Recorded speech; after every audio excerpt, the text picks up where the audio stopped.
Welcome to the Pittsburgh Dish. I'm your host, Doug Heilman. How is the Fairmont Pittsburgh leveling up its restaurant and other dining options? Executive Chef Fernando Canales describes his first year at the property. Craving country fried steak and other hearty breakfast options? Julie Engelbrecht takes us to Nancy's Revival. And when a picky eater loves the family linguine and clam sauce recipe, you know it's a good one. All that ahead. Stay tuned. Thank you so much for coming over and for being on the show. Would you introduce yourself to our listeners and what you have going on right now in the world of food? Of course. First of all, thank you for the invitation. Thank you for having me. It's a pleasure to be here. Hello, everyone. My name is Fernando Canales. I am the Executive Chef of Fairmont Pittsburgh. Right now, I'm working on Fairmont Pittsburgh, as you know. Floor 2 is the restaurant that we have in over there. Right now, we are having oh my God, so many things that they're being happening, you know.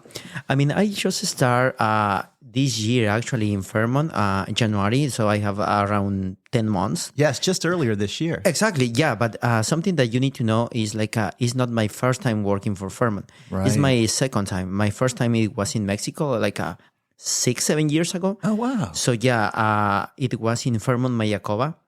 It's an amazing place. Oh my God, it's an amazing place. I was working there about 5-6 years. Oh. I worked for Fairmont in different restaurants over there. And then I moved to Pennsylvania. Pennsylvania is a really nice place to live, to be honest. I really love Pennsylvania. So yeah, now that I'm just starting in Fairmont, we have so many change since I started, you know. I mean, I changed obviously the floor to menus. Mm-hmm. We changed as well the spa menus. We're gonna talk about that later if you want. So, but right now we are actually we just introduced 2 different new dishes to the menu. Those 2 new dishes are octopus. I love octopus. I don't know if you like it. Oh, it was. I like octopus if it's done well. Oh, yeah. Actually, yeah, to cook octopus is not easy. Right. To be honest, it's not easy. I mean, some people, they think, it's octopus, you know. But no, you need to have technique, you know. Right. Yeah, technique. It's not just about, just give me the octopus. No. We are having a really nice octopus on the menu. I will say 2 weeks ago, we started with that dish. And also with the lamb, rack of lamb. Oh, my God. Every single dish, I'm going to tell you this, every single dish that we have in the menu is because I love that. I love that fish. You know what I mean? Yeah. Because I mean, I'm sorry, but I never gonna put in the menu something that I don't like it, you know, because that's the point, you know, you need to feel that kind of feeling okay, if I like it, maybe you're gonna like it. But I don't gonna put something I'm not sure about this. You know what I mean? I like to talk with the people and then say, okay, how was your dinner? What did you order? What do you think about the food? And is the perfect feedback that you receive, because like that you can, some people they say, oh, you should have pork chops, because actually I am thinking to have pork chops, you know. I like a good pork chop, I'll just say. Oh my God, pork chop. And I don't know if you heard about this korobuta pork chop. Korobuta is kind of is like a Japanese pork. Oh my God, it's amazing. It's amazing. And even something interesting about that pork is you can order that one with temperature. So many people, they say, oh, pork should be well done, right? No. Not necessarily. Not necessarily. Yeah. I mean, it really depends what kind of pork you using. You know what I mean? For example, Berkshire, Korobuta, those kind of pork is completely different because their feet is completely different, you know, they're well raised. Exactly. Yeah. So, yeah. I was thinking about that. So, yeah, I have so many ideas. But right now, we are having this menu, but obviously, I love Mexican cuisine because, I mean, I am from Mexico. But at the same time, if you ask me what is my favorite cuisine, I always going to say Asian. Really? Really. Yeah, really. Okay. Asian cuisine, I love it. I have been working in some restaurants Chinese, Japanese, Korean barbecue. Obviously, I love the Mexican cuisine, of course. But if I need to pick between Mexican and Asian to do a menu, I'm going to pick Asian. That's so interesting. Really. Another thing, I love to make sushi, but I don't like to eat sushi. But you like making it. Of course. Why is this? Actually, we just had a wedding 2 weeks ago, and they require sushi, you know? Oh. And it's yeah, of course I can do it. I love the process. there is so many steps, you know. All of the technique involved. Exactly. It's All of artistry. Exactly. Right? It's really nice and looks nice on the plate. So I love that.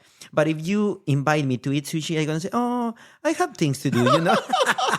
You know what I mean? No, I don't really like sushi, but I love to make it. I'm sure you're not the only chef that enjoys making something, but it's not their favorite thing to eat. Exactly. But they're good at doing it too. Of course. Yes. Yeah. So we have this menu right now in floor 2, and we are having so many things happening right now, especially because the winter season is coming to, you know, so is the most special environment season that we're gonna have in the restaurant.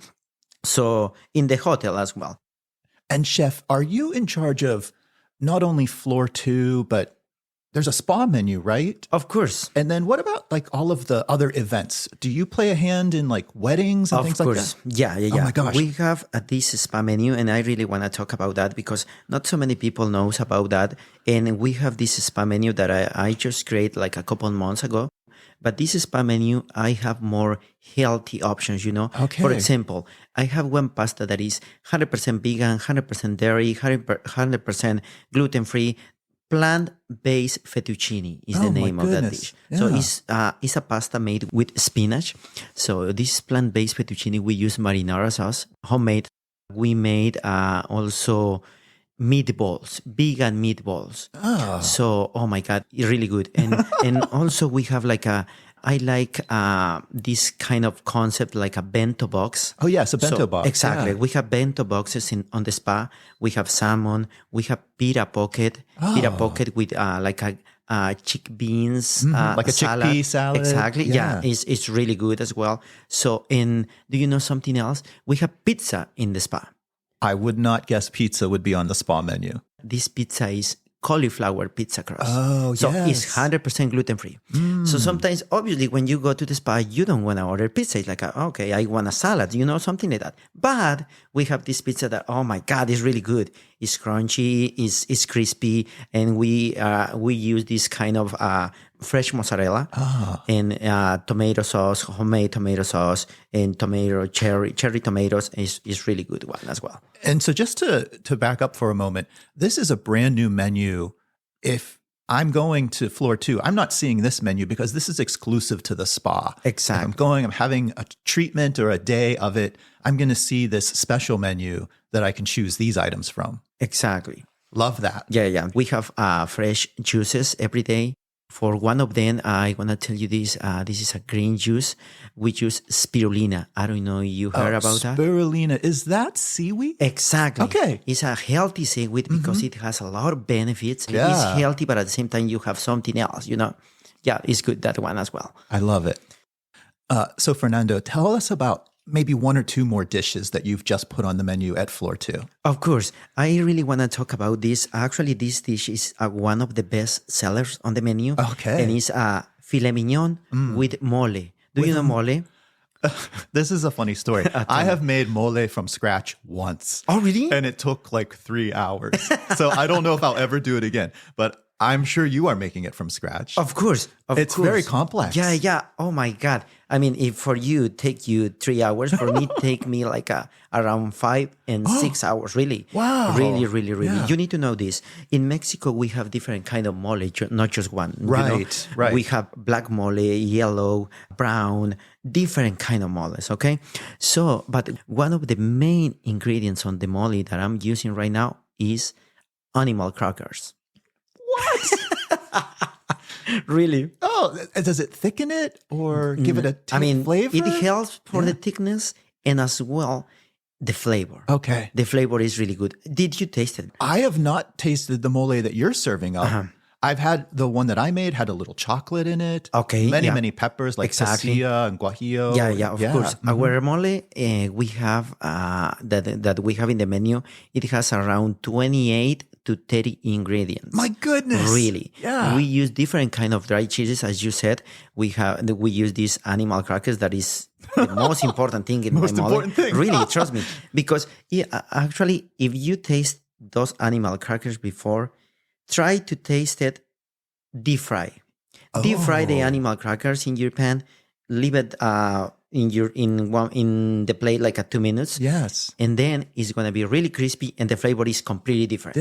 Yeah. So we use that one on the filet mignon. So we serve that dish, the filet mignon. It comes with mashed potato, with mole sauce, and we use flavorful butter that is made with different kind of herbs and anchovies. Yes. And all that stuff combined. Oh my God. What a combination. Oh my God. Sounds it's just so delicious. amazing. Yeah. It's just amazing dish. The people love it. And so many people, they ask, hey, where is the chef? I need to talk to him about the mole. I never tasted this mole before. I mean, I never going to say it's the best, but it's really good. Well, here's what I appreciate so much about that dish. That is not something that I am going to make at home. I am going to go visit you to have that dish. Exactly. I much rather go out and have that experience of something that I'm never going to create. Yeah, so, that's true. Bravo. Yeah, it's good, that one. All right. So we talked about the octopus, the rack of lamb, the mole on the filet. I did have another question. Are you still serving up dishes more family style or individual? When folks come to Floor 2 for dinner, are they sharing?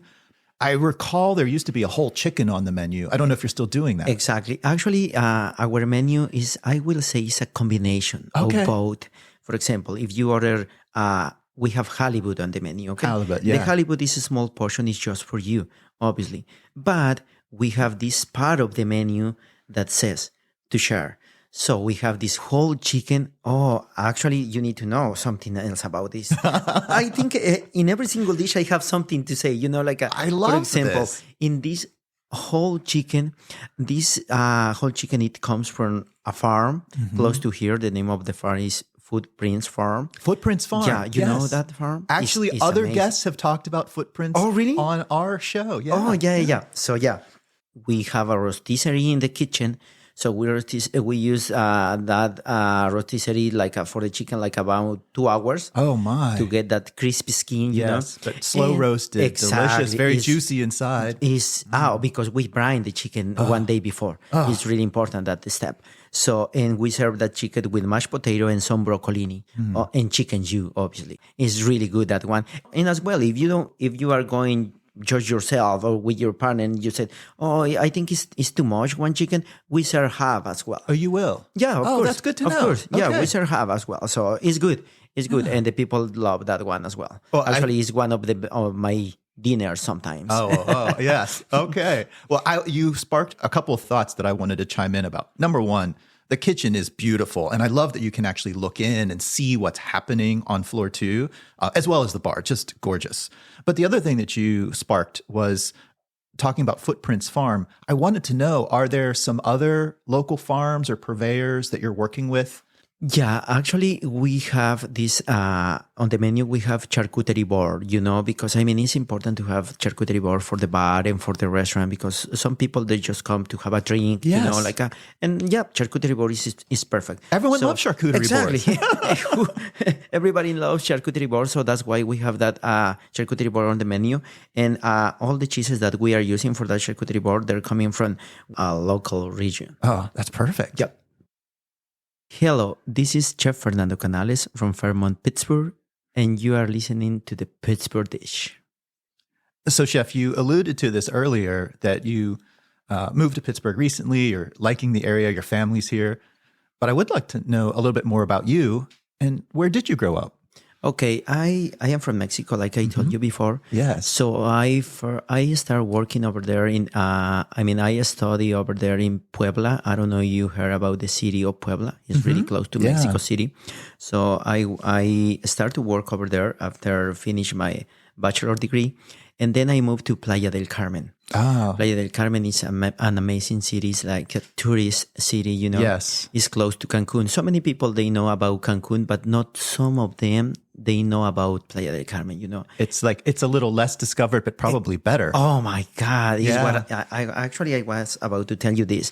Playa del Carmen is amazing city, and it's not too crowded like Cancun, So I was working in Playa del Carmen for different kind of resorts, and one of them is Barceló Group. Okay. I started there, and then I moved to Grand Velas. Grand Velas is a huge group talking about hospitality in Mexico. And then I moved to Fairmont.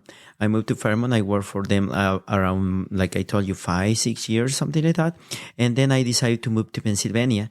I mean, I was working in Fairmont, Mayakoba, and the view of the restaurant that I was working, it's just an amazing view. In front of the beach. I would say in front of the beach. In front of the beach. Golf, it's on the Gulf side, exactly. right? Yeah. Gulf of Mexico is in front of you. Exactly. So we have fresh seafood all the time. So it's good. But even when you are in the best place, you get, sometimes you need different things. You needed to grow. Exactly. Right, and it's like, okay, let's try USA. So that's why I come to Pennsylvania, and I start to work in Nemacolin. Nemacolin is an amazing place to work. I work over there about 3.5 years. Oh, okay. I was working in different restaurants over there. And then I moved to Hawaii for a couple months to work like a private chef. Oh, yeah. Wow. Hawaii is not bad. No, it's really good. It's really good. I was there, like I said, just for a couple months. I work for one family that they require different things, like snacks, breakfast, dinner, and those kind of things. But it's amazing because you need to make your groceries and everything. So I was working over there and I really enjoy. I work in 2 different islands, Big Island and as well Maui. I have a quick question. Did you bring your family along with you, or are you married yet at this point? Yeah. I have my family with me. I have 2 kids that they're in Hawaii. I mean, no. When I was there, I was by myself. You were by yourself. Yeah, because you didn't bring your wife and your kids because it's over. hard, because I was there and there is a lot of work to do. And I don't want them just being in my house waiting for me, no, I don't want that. And even for me, I'm being honest, for me was better because at the same time, I need to be focused on my work. You know what I mean? I don't need to worry about oh my God, it's late and I need to go to my house. Those kind of things. You were honing your skills. Exactly. This was really a learning experience. Exactly. For you. It was a really learning experience. So that's why it's okay, I need to do this by myself. And I did it and it was great. It was great. Now, did I read somewhere that when you were considering coming to the States, you also had a choice between Boston or Pittsburgh, and it was the family that really helped make the choice. Actually, I received a job offer from Boston, but they told me, the interviews, everything was well and everything, all the process. But at some point they say, that this is just opportunity for single people, right? And I say, what do you mean? No. You cannot bring your family with you. And it's like, no, I'm really sorry. I cannot do it because, one of the motors of my life is my family, Of course. I love my job. It's my passion. I really love my job. But of course, my family is first all the time. Speaking of family, I do want to take a step back as well. When did you start cooking, or who cooked for you growing up? Like, where did this passion even start? Actually, this is a really good question. Thank you. To be honest, I remember really well when I was 9 years old. I love when I was watching my mom cooking at the kitchen, and it's like she loves to make chiles rellenos, poblano peppers. Yes. They're not spicy. Especially for me, they're not spicy. So chile rellenos. But the point is when I was watching at her, she enjoyed what she was doing, she was happy cooking. She was really happy cooking. So at 9 years old, I asked her, can I help you? Yeah. And she said, yeah, of course. If you want, help me. So I started to help her and I really love it. You fell in love. Oh my God. It's oh my God, I think this is what I would like to do. So yeah. It's so rare. I just want to chime in. So many kids don't know what they want. You were one of the rare people that knew what you wanted to do. Trust me. I'm going to tell you this, another interesting thing that it happens to me when I went to the high school. Because you have those kind of classes that they say, for tomorrow, everyone needs to talk in front of everyone what you're going to do in your future. Career choices. Exactly. Career choices, those kind of things. And you're okay. So the next day when I came to the school and it's my turn, before me, so many people, they say I wanna be a doctor. And if that's not possible, I gonna be a dentist. And that's not possible, I gonna be this, have different choices. Sure. And when I went there in front of my teacher, they say, okay, Fernando, tell us about you. And I say, okay, I wanna be a chef. And she said, okay, that's nice and really good career. And what is your second option? And I say, my second option is to be a chef. And she was thinking that I was, like Just I was joking? just joking. And she said, no, I'm talking serious. And I say, I'm talking serious as well. And she asked me, what about if you cannot be a chef? And I say to her, I cannot find a reason why I cannot to be a chef. So you knew. And I trust me, it's in my veins, that. I love that. I feel that passion for my work. So I really enjoy to be in the kitchen, even when I'm stressed, because, sometimes like a chef, hopefully it's 100% cooking, but obviously it's not. Right. So sometimes you have things to do in your office, those kind you've of. got to manage Exactly. the You have to experience. manage your team people. and everything. And when I'm stressed, I'm going to the kitchen to cook. That's me. I cook to actually kind of zone out and get de-stressed. Oh, really? Yeah, that's how I feel. So now you understand me. Yeah. And even in my house, in my days off, I always cook for my family. I always try to make breakfast before work, and I always try to have food for my family in the fridge. Always, okay, I need to go to buy this, and that. So like that, they just need to reheat the food. What I mean? I love that. So is anyone ever cooking for you at home? Not really. Not really. And to be honest, I don't need it. All right. So another question. When you have a day off, what's a dish or two that you like to cook? I mean, right now, it's like my favorite dish to cook always is simple. Steak. Steak. Steak. I love steak. I love steak with asparagus, steak with fries, steak with salad, but always steak. You know what I mean? Always. It can be steak with whatever else. but always steak. But of course, I love to make soup. I mean, like a seafood soup, those kind of things. I love to make chilaquiles for my breakfast. Chilaquiles. You know chilaquiles? One of my favorites. Oh, yeah, chilaquiles. And I love spicy, I cannot eat anything without chili. I was going to ask what your level of spice is. Are you a spicy guy? Yeah. Okay, I'm going to tell you this. In Fairmont, I always order habaneros. Okay. Habaneros. Yeah. And the habaneros are are my snack. Really? What? Really? You're literally eating them raw? Of course. My Even goodness. sometimes the cooks is like, what are you doing, chef? I went to the walk-in cooler, I took habanero, and I buy the habanero. And even if I'm having scrambled eggs, for breakfast, Little habanero. needs to be habanero. But at some point, you cannot feel, you feel It's the more flavor. about the flavor. Exactly. It's the fruitiness, You feel it's the the flavor, flavor, but you don't feel that is spicy. Oh, interesting. Sometimes the habanero is really spicy. Yeah. I need to, most of them, they're just good. They're just good. They're just good. Yeah, I love habanero. I really appreciate that story. Well, that actually gets me thinking, and I'll bring us back to the restaurants, floor 2 specifically. I would love to know, in the next couple weeks or months, since you said we're getting into like the holidays, Exactly. Are there any special things happening? Anything coming on the menu? So we're going to have Thanksgiving brunch and with different kind of dishes, obviously. But as well, if you don't have time to go for the brunch because you have more things to do, we're going to have turkey to go. Turkey to go. Turkey to go. So that's good because we can build whatever that you need. We're going to have 2 different sizes of turkey, 10 pounds and 20 pounds. So we're going to build your package like, for example, okay, I want my turkey, but I need mashed potato, I need sweet potato, I need green beans, I need salad. We're going to have soups, the sauces for the turkey. So we're going to give you everything.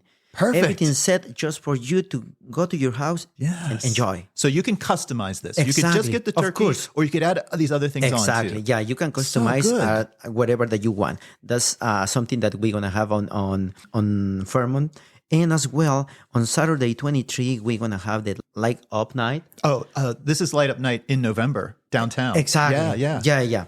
And we are really excited because this year we're gonna feature a special dish on the menu because we have a collaboration with Make-A-Wish. This Saturday I'm gonna cook with the kid, and it surprised me because he loves seafood, and not so many kids they like seafood, but he said, "Oh, I love crab cakes." Oh, wow. So he's like, "Oh, I love it as well." So he's like, okay, let's do it. So we're gonna create a crab cake sandwich. We're going to create that dish with this kid on Saturday. And after that, we're going to put that dish on the menu. That dish is going to be on the menu, so it's going to be his creation. You know what I mean? I'm going to help him. I'm going to be his helper. He's going to be the chef. And he's going to be on the menu. Exactly. Yeah, that's is good. Incredible. Yeah. 10% of the sales, they're going to be back to Make-A-Wish? To the Make-A-Wish. So just to recap, you're doing a Make-A-Wish, and you guys are going to create a crab cake. Exactly. It's going to be on the menu for the next couple months. And if folks order it, 10% of the proceeds go back to Make-A-Wish. Yeah. Love it. Yeah.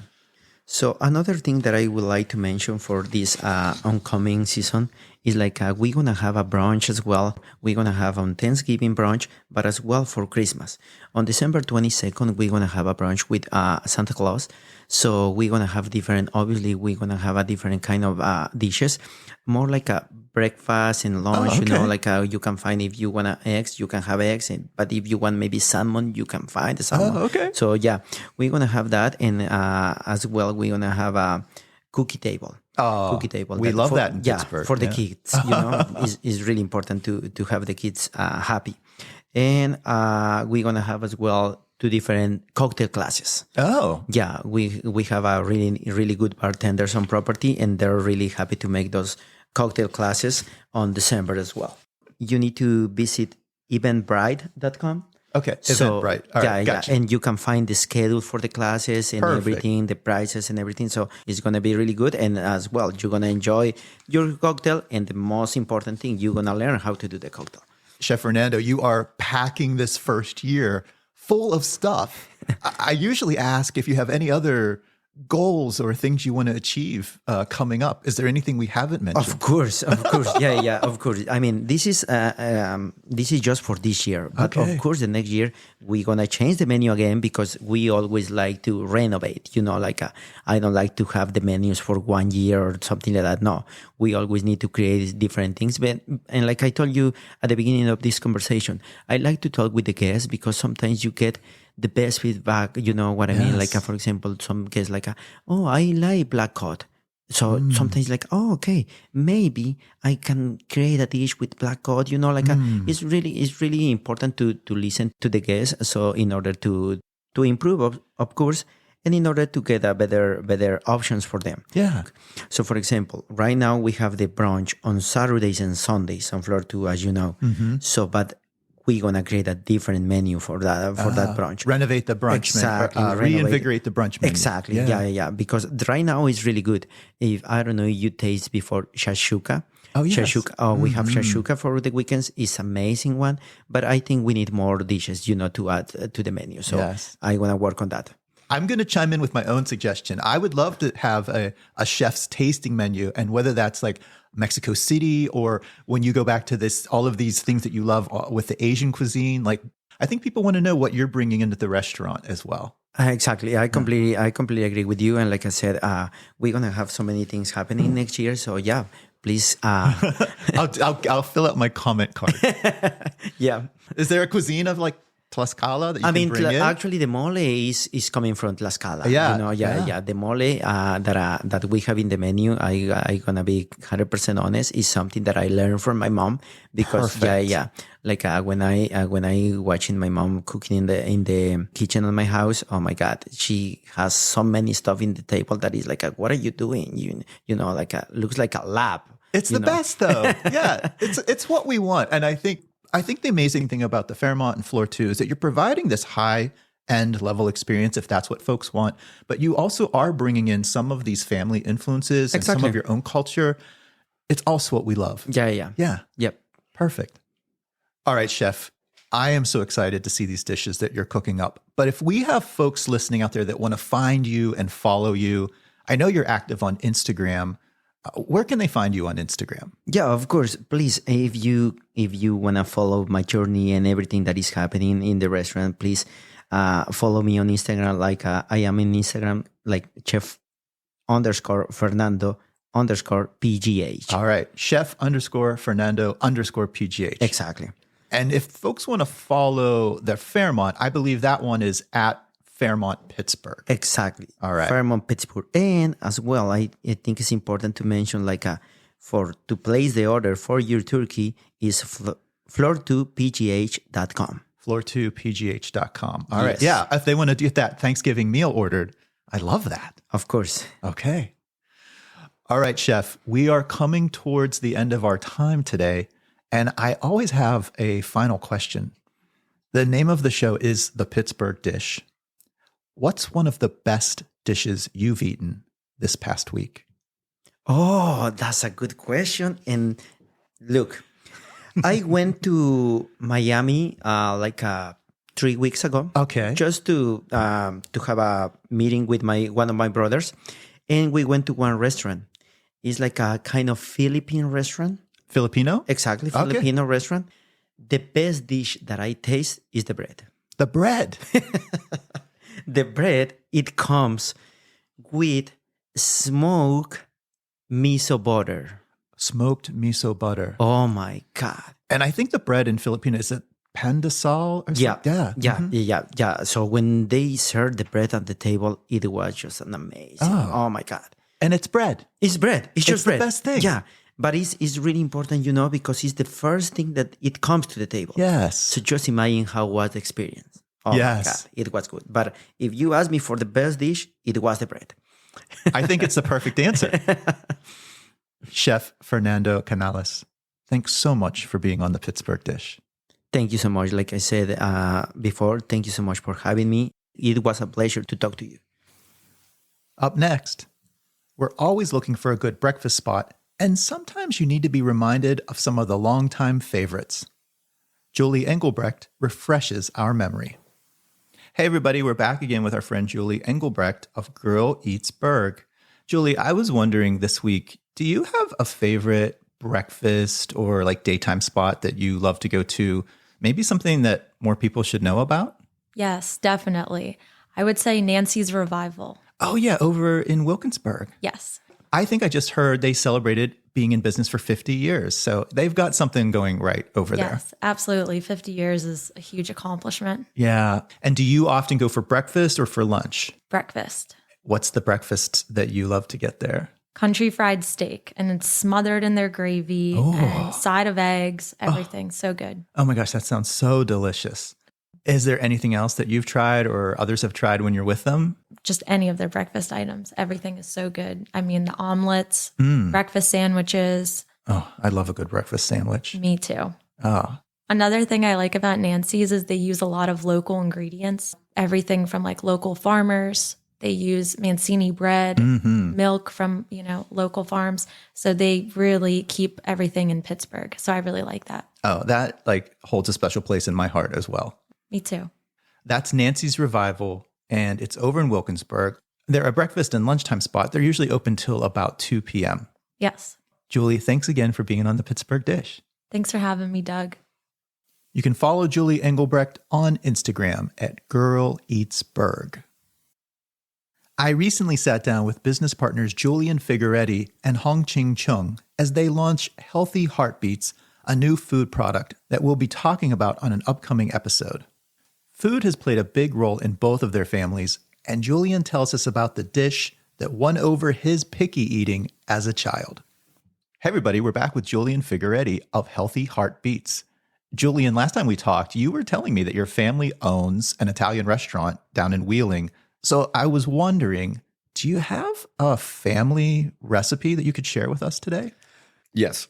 So there's a running joke in my family because it's been my favorite food basically my whole life. And when I was a super picky kid, somehow I actually ate this too. So my dad's version of linguine and clams is like in a red sauce. And, after I got to college and started cooking, I started making this all the time. Oh. And so my brother loves to be like, do you know how to cook anything else? Or is that it? So like whenever I make that for like a guy's night and whatnot, everybody's like, oh, nice. It's a hit. Because I have worked on this recipe for so long and got it down to a science. Can you break it down for us? Just a couple of like the key ingredients or moves that you do to make this like over the top? Yes. To make sure that I don't upset my father and give away all of the recipe. Of course. No, you could literally have the whole recipe written down and everything, and it's not going to turn out the same. So it's totally fine to share things. At least that's my opinion. So it's a super simple dish. There's like 7 or 8 ingredients. You start off with tomato paste in a bunch of olive oil. Preferably a wok is really nice. Oh, wow. Yeah. And then you just have that as low as possible. Add some black pepper to that tomato paste and just let that go for a long time. You get it a little darkened, right? Yeah, the olive oil turns this nice red color Yeah. and everything. And that's really nice. So that's going to be the basis of the sauce later. And then on the other side, you just dice up a bunch of garlic and have that really low heat in some olive oil. And then once you're ready to start things, you throw, we just use canned clams. Yes. Because of the convenience, how easy it is. Do you use the juice too, or do you drain Yes. it? You do Definitely use the juice. It helps build the sauce. Yes. Okay. Absolutely. And if, depending on the brand of clams, you could also buy like a jar of the clam juice. I've seen that. Once you're ready, things are going to happen pretty quick after that. You should have your pasta going already. Because we don't really cook the clams. Like you're throwing the clams in when the Yeah. sauce is near done, right? Yeah, they're like cooked. Yeah. And you don't need to take them too far because then they'll get too chewy. So you're really just heating it up. And you throw all that together. I like 2 or 3 of those cans per pound of pasta. Okay. Which also equates to like 1 little 6-ounce can of tomato paste. I got you. Hunt's tomato paste is what we always use. Okay. So then you throw the clams in, lemon, a lot of lemon, and parsley. Okay. Are you squeezing the lemon over top ahead of time, or do you like serve it with like slices of lemon for people to do it? Both. Okay. So you squeeze a bunch of lemon juice into that clam mixture, and then, not too early because the parsley will wilt and Right. whatnot and change. So towards the end, you throw that in. You really just heat that up, and then that is ready to go. Once your pasta is ready, the way I like to do it, because to mix that tomato paste, I pour the majority of that liquid into the wok with the tomato paste and olive oil. That way you could mix that up and turn it into more of a sauce. Yes. Now you throw all your noodles in there, mix that up. You Marry it all together. You have a good mix. Yes. Side note, my dad used to not do it exactly like that and then serve himself last and get all the best bits from the bottom. Way to go, Dad. That was always really funny. That is a pro tip from Dad. Yeah, pro tip from Dad. If you want the best, go for the bottom. Go for the bottom of the pot. So then that way you have all your clams left in that other pot Yes. to like top it with, and then you throw like a bit of parsley and cheese on top Beautiful for the garnish. beautiful presentation here. Yeah, presentation matters. Julian, it sounds delicious. So clams in a red sauce with linguine. Yep. Love it. Yeah, a little extra lemon and some good Parmesan at the end. Yeah. Oh, man, my mouth is watering. Julian, thanks so much for being on the Pittsburgh Dish. Oh, thank you, Doug. Appreciate you. You can find out more about Julian and Hongqing's food ventures on Instagram at their handle, healthy_heartbeats. And beets is spelled Beets. That's our show for this week. We'd like to thank all of our guests and contributors, and to Kevin Selecki of Carnegie Accordion Company for providing the music to our show. We'll be back again next week with another fresh episode. Stay tuned.